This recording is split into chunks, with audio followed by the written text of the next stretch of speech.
Hello friends, welcome to my channel. आज मैं आपके लिए अक्षय कुमार और परिणीति चोपड़ा की लेटेस्ट मूवी मिशन रानीगंज की स्टोरी लेकर आई हूँ। ये नवंबर 1989 की सच्ची घटना और real life hero mister Jaswant Singh Gill उर्फ कैप्सूल गिल की कहानी पर आधारित है। जब माइनिंग इंजीनियर जसवंत सिंह गिल ने 65 माइनर्स जो कोल माइंस में फंसे थे उनकी जान बचाई थी। मूवी की शुरुआत में हमें कोल माइंस के बारे में बताया जाता है। माइंस जिस भी देश में क्यों ना हो, पर उनमें होने वाली दुर्घटनाएं या डेथ्स हर जगह कॉमन है। अब माइंस डिपार्टमेंट के एक सरकारी दफ्तर के बाहर कुछ गुंडे अंदर बैठे ऑफिसर को धमका रहे होते हैं। अफसर अंदर चुप करके बैठा होता है। गुंडे दरवाज़ा पीट रहे होते हैं। वो सब वहाँ इसलिए जमा हुए होते हैं क्योंकि माइंस के डायरेक्टर ने एक वर्कर को काम से निकाल दिया होता है, क्योंकि वर्कर शराब पीकर आया था। तभी एंट्री होती है माइनिंग इंजीनियर जसवंत सिंह गिल की। वो उन गुंडों को प्यार से समझाने की कोशिश करते हैं, मगर वो गिल की पगड़ी पर बंदूक तान देते हैं। गिल उसे जोर से थप्पड़ मारता है और सब डरकर भाग जाते हैं। गिल अपने घर जाते हैं, अपनी वाइफ निर्दोष के पास, और हमें पता चलता है कि निर्दोष प्रेग्नेंट है। अब वो दोनों एक शादी में जाते हैं। अब हमें रानीगंज के एक गांव नारायणपुरी दिखाया जाता है, जहां सब लोग मिलजुल कर बहुत प्रेम से रहते हैं। पशु नाम का बंदा टीवी लाता है जिस पर पूरा गांव मिलकर महाभारत देखने वाला था। वहीं अगले दिन एक मजदूर की बिटिया रेखा की शादी थी, जहां पूरा गांव जाएगा। वो लोग गरीब थे मगर फिर भी बहुत खुश थे। पैसे कमाने के लिए वो सब रात को कोयले की खदानों में काम करते थे। गांव के लोग खदान के अंदर एंटर कर जाते हैं। गांव में सबके परिवार थे। वही एक बुजुर्ग का डॉगी भी था, टाइगर। माइंस में लगभग 232 माइनर्स काम करते हैं। सभी माइनर्स खदानों के अलग अलग हिस्सों में काम किया करते थे। कोयला निकालने के लिए अलग अलग जगह ब्लास्ट किए जाते थे। तभी एक जगह ब्लास्ट करने के बाद एक माइनर को महसूस होता है कि ऊपर से पानी टपक रहा है, मतलब खदानों में पानी आने वाला है। वो मैनेजर को इन्फॉर्म करता है। मैनेजर सभी सेक्शंस में कॉल करता है। माइनर्स जल्दी से बाहर निकलते हैं, मगर पानी बहुत तेज़ी से अंदर आता है और कुछ माइनर्स डूब भी जाते हैं। अब एक जगह रास्ते में बहुत जाम होता है। वही माइनर्स के लिए रेस्क्यू वैन भी होती है। गिल भी वहीं होते हैं।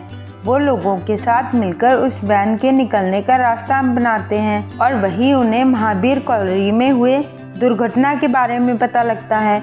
वो खुद भी वहीं चले जाते हैं। लोगों में बहुत आक्रोश होता है। गांव के लोग अंदर जाने की जिद करते हैं, क्योंकि पता चलता है कि 71 लोगों की एक टुकड़ी अंदर ही फंस गई है।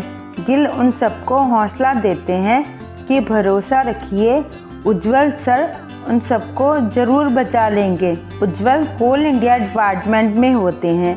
गिल अंदर जाता है जहां कुछ ऑफिसर्स ऑलरेडी होते हैं। वहीं कुछ फॉरेनर्स कहते हैं कि पूरी सिचुएशन देखकर हमें नहीं लगता कोई जिंदा होगा। गिल कहता है, हम उन सबको मरा हुआ मानकर ऐसे ही तो नहीं बैठ सकते। We have to try something. Headquarters तक भी घटना की खबर पहुंचती है और गिल भी पूरी घटना के बारे में समझते हैं कि माइंस के ऊपर नदी का पानी जमा था। वहीं ब्लास्ट करने की वजह से ऊपर का पानी नीचे खदानों में भरने लगा। सभी सेक्शंस में कॉल करके इंफॉर्मेशन भेजी गई, मगर एक टीम जिसे बहरा नामक माइनर लीड कर रहा था, उसने फ़ोन नहीं उठाया क्योंकि बहरा तब सो रहा था। 2-3 बार कॉल करने पर दूसरे माइनर ने फ़ोन उठाया, पर तब तक बहुत देर हो चुकी थी। बहरा और उसकी टीम को किसी ने बाहर आते नहीं देखा। इसका मतलब है वही 71 लोग अंदर बंद हैं। गिल को उन सब के नेम्स की लिस्ट दी जाती है, जिसमें 4 लोगों के आगे ऑलरेडी क्रॉस लगा होता है, मतलब वो मर गए। तभी उज्जवल और गिल को कोई निगाह पिट के बारे में इन्फॉर्म करता है, जहां नदी की वजह से पानी आ गया था। पर एग्जामिन करने के बाद गिल कहता है वहां पानी का प्रेशर बहुत ज़्यादा है, उस जगह का यूज़ करके रेस्क्यू प्लान नहीं एग्जीक्यूट किया जा सकता। अब एक senior officer OP Dayal D Sen को फोन करके उस साइट पर पहुंच के रेस्क्यू मिशन चलाने को कहते हैं। अब एक पॉलिटिशियन गोवर्धन बाबू माइनिंग ऑफिसर को बुरी तरह धमका रहे होते हैं। तभी गिल और उज्जवल वहां पहुंचकर सिचुएशन शांत करते हैं। गोवर्धन उज्जवल से कहते हैं, अगर माइनर्स को कुछ हुआ तो तुम्हारी कोयला कंपनी कोल इंडिया को जला दूंगा। अब एंट्री होती है डी सेन की, जो गोवर्धन बाबू को इम्प्रेस करने के लिए कहते हैं कि माइनर्स को बचाने का मेरे पास प्लान है, मैं उन्हें बचाऊंगा निगाह पिट के जरिए रेस्क्यू ऑफिसर्स भेज के। अब सारे सीनियर ऑफिसर्स भी वहां आ जाते हैं।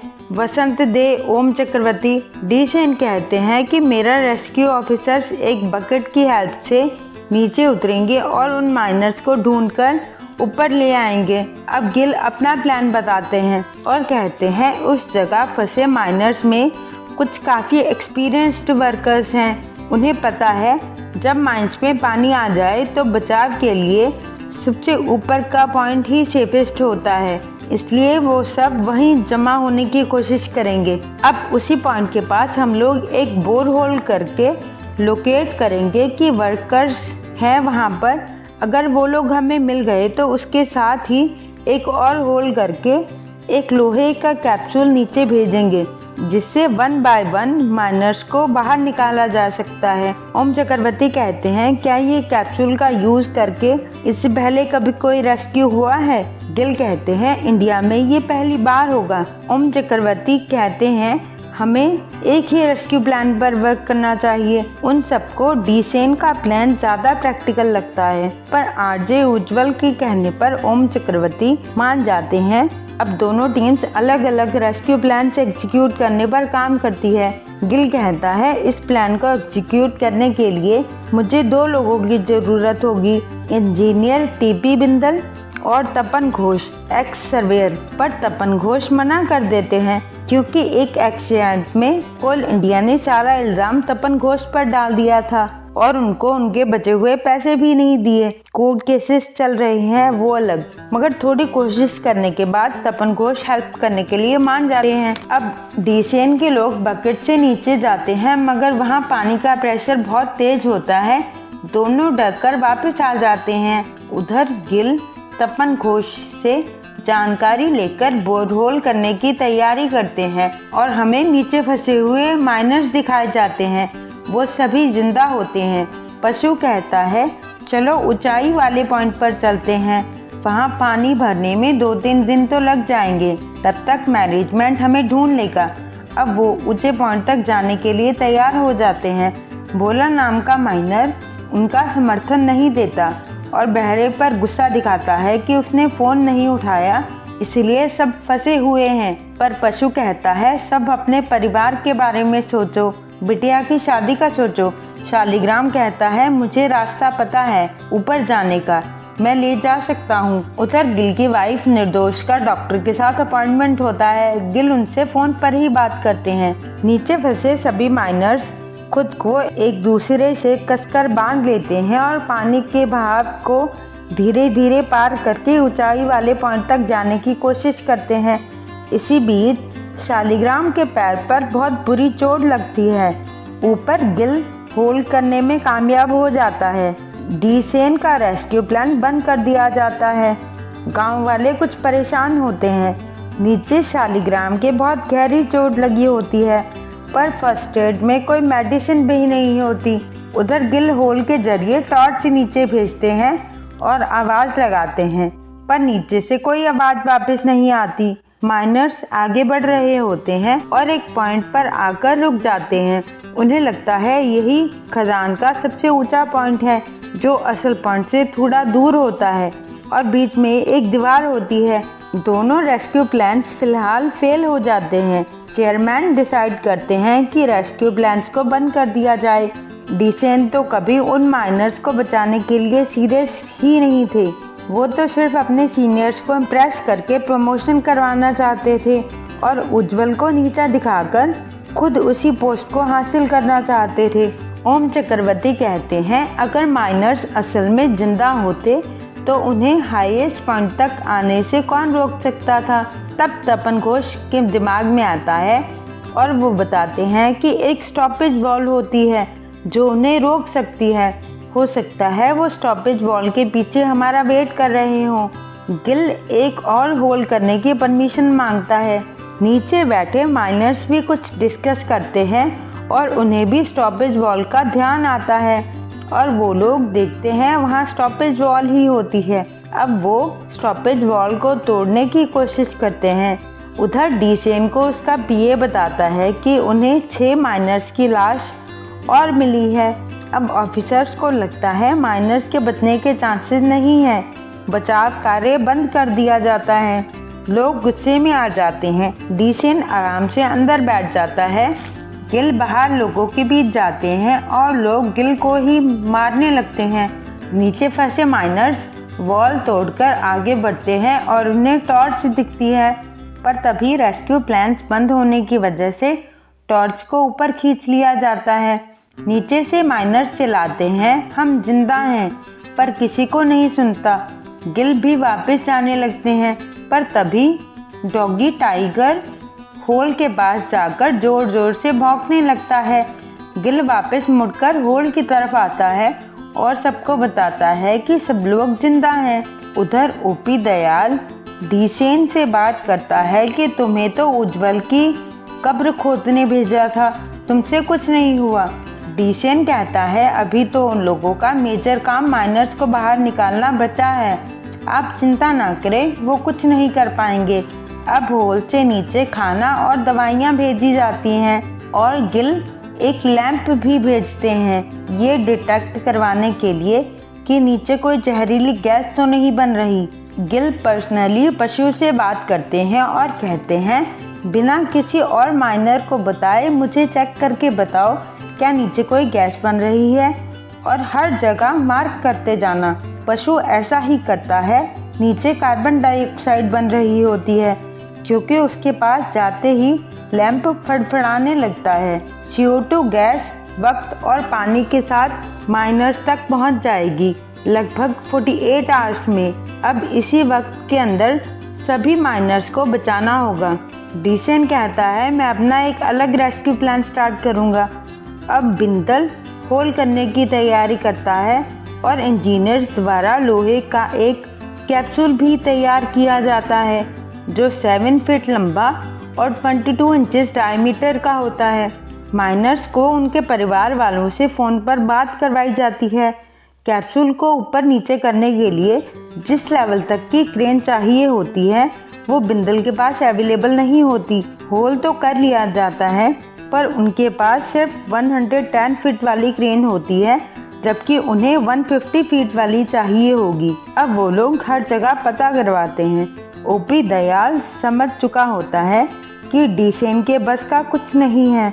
डीसेन कहता है उस पोस्ट पर मुझे होना चाहिए था जो उज्जवल को मिली। ओपी दयाल कहता है कि पहली बात तो गिल और उज्जवल का रेस्क्यू मिशन सक्सेसफुल नहीं होना चाहिए, और अगर हो भी गया तो याद रखे क्रेडिट हमें ही मिलना चाहिए। दयाल और सेन गिल और उसकी टीम के पास जाते हैं और कहते हैं तुम्हें 150 फीट वाली क्रेन चाहिए ना, डोंट वरी हमारे पास है, हमसे ले लेना। गिल की टीम थोड़ी निश्चिंत हो जाती है। हालांकि उज्जवल को हमेशा डीसेन की मंशा के बारे में पता होता है। उधर भोला को भी पता चल जाता है कि नीचे CO2 गैस बन रही है। वो पशु से लड़ता है और सारे माइनर्स को ये बात बता देता है। सभी डर जाते हैं पर गिल सबसे बात करके उन्हें समझाते हैं। अब गिल डीसेन से उसकी क्रेन मंगवाते हैं, पर डीसेन ने जानबूझकर क्रेन के सारे पार्ट्स अलग कर दिए होते हैं और वो कहता है कि ये सब तो खराब हो चुकी है ताकि गिल का मिशन फेल हो जाए। बिंदल दूसरी क्रेन का पता करवाता है जिसे आने में बहुत वक्त लगने वाला था, इसलिए फिलहाल कैप्सूल को मैनुअली नीचे ऊपर भी किया जाता है।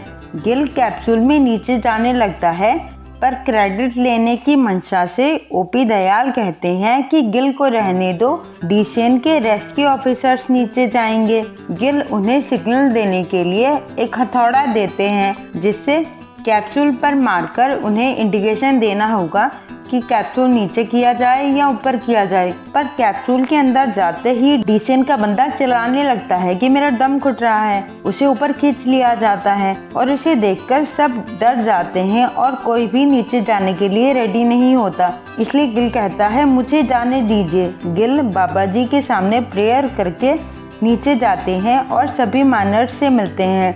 नीचे भोला और सभी कहते हैं शालिग्राम के चोट लगी है, उसे पहले जाने दीजिए। पहले माइनर को सही सलामत बाहर निकाल लिया जाता है। अब बाकी माइनर्स पहले जाने के लिए लड़ने लगते हैं। गिल उन्हें पर्चियाँ उठाने के लिए कहते हैं, जिसकी पर्ची पर जो नंबर लिखा होगा वो उसी हिसाब से जाएगा। सब मान जाते हैं। धीरे धीरे लोग निकलने लगते हैं, मगर ये प्रोसेस बिना क्रेन के हो रही होती है, इसलिए उन्हें वक्त ज़्यादा लगता है। अब वक्त CO2 और वाटर लेवल बढ़ने लगते हैं। ट्रेन के पहुंचने में अभी भी बहुत टाइम होता है। गोवर्धन बाबू को पता चल जाता है कि डीसेन पॉलिटिक्स कर रहा है। वो उसे बहुत मारते हैं और क्रेन जल्द से जल्द ठीक करवाने का ऑर्डर देते हैं। गिल की वाइफ गिल के लिए आई ड्रॉप लेकर आती है। मंच के अंदर हर वक्त उन्हें वो डालते रहना होगा, वरना उनकी आइस खराब हो सकती है। डीसेन की क्रेन अब साइड पर पहुंच जाती है, मगर CO2 और वाटर का लेवल काफ़ी बढ़ गया था। अब लास्ट माइनर को भी गिल अपनी हेल्प से कैप्सूल में भेज देते हैं और वो खुद आखिरी बचे होते हैं। जब तक कैप्सूल नीचे आता है गिल बेहोश हो जाते हैं, मगर फिर निर्दोष और उसकी प्रेगनेंसी याद आती है और वो उठकर खड़े हो जाते हैं। वो कैप्सूल तक तो पहुंच जाते हैं, पर देखते हैं सिग्नल देने वाला हथौड़ा तो कहीं गिर गया है। गिल पानी में ढूंढते हैं, पर वो नहीं मिलता। फिर उन्हें अपने हाथ में पहना कड़ा दिखता है और वो कड़े का यूज़ करके सिग्नल देते हैं और उन्हें ऊपर खींच लिया जाता है। लोग उन्हें कंधों पर उठा लेते हैं। तब से जसवंत सिंह गिल को कैप्सूल गिल के नाम से भी जाना गया। उन्हें राष्ट्रपति पुरस्कार, सर्वोत्तम जीवन रक्षा पुरस्कार से भी सम्मानित किया गया। मिस्टर जसवंत सिंह गिल 2019 में एक्सपायर हो गए। वीडियो पसंद आई हो तो लाइक करें और वीडियोस के लिए चैनल को सब्सक्राइब करें। हम अपने चैनल पर animated, Hollywood, Bollywood, Punjabi, dog movies को भी एक्सप्लेन करते हैं। Thank you.